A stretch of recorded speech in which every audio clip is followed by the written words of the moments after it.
Hi అండి. అందరికీ నమస్కారం. Welcome to my channel. ఈ వీడియోలో ఏపీ ప్రభుత్వ ఉద్యోగులకు మరియు పెన్షనర్లకు ఐఆర్ మరియు పీఆర్సీల గురించి సంచలన ప్రకటన వచ్చేసింది.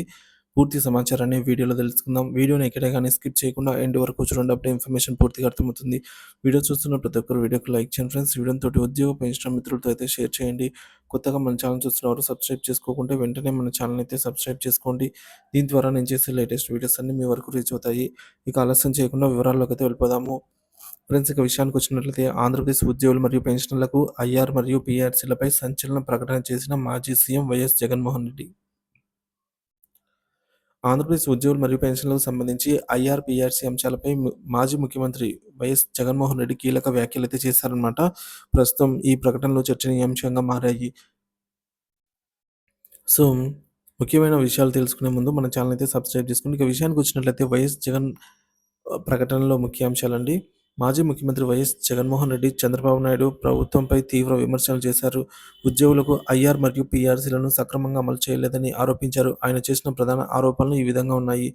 ఐఆర్ ఏమైంది, పీఆర్సీ ఏమైందని ప్రశ్నించారు. తమ ప్రభుత్వం వచ్చిన వెంటనే ఉద్యోగులకు ఐఆర్ ప్రకటిస్తామని చెప్పి ఒక్క రూపాయి కూడా ఇవ్వలేదని విమర్శించారు.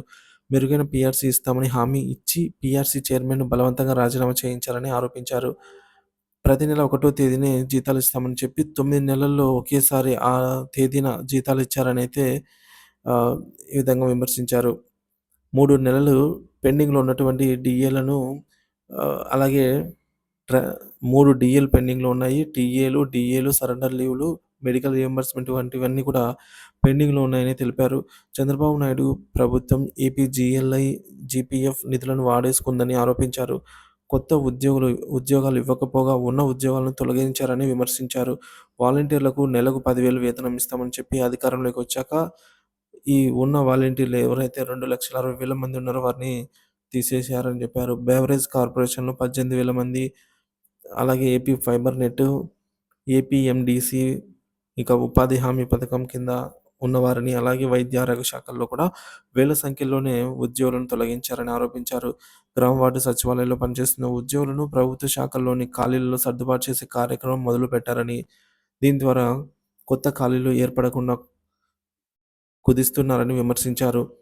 చంద్రబాబు నాయుడు గారు ప్రభుత్వం ఆర్థిక విధ్వంసం సృష్టిస్తోందనైతే జగన్ ఆరోపించారు.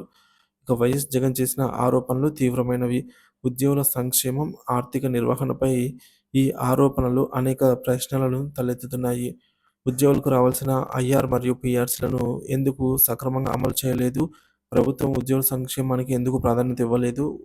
ఉద్యోగుల తొలగింపుకు గల కారణాలేంటి? ప్రభుత్వం ఆర్థికపరమైన నిర్ణయాలు తీసుకునేటప్పుడు ఉద్యోగుల ప్రయోజనాలను పరిగణలోకి తీసుకుంటుందా లేదా?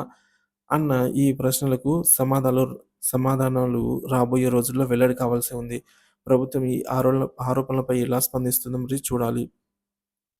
వైఎస్ జగన్ చేసిన ఈ ప్రకటన ఆంధ్రప్రదేశ్ రాజకీయాల్లో వేడిని రాజేసింది. ఉద్యోగులు మరియు పెన్షనర్లకు సంబంధించి ఈ అంశంపై ప్రభుత్వం ఎలా స్పందిస్తుందో మరి వేచి చూడవలసి ఉంది.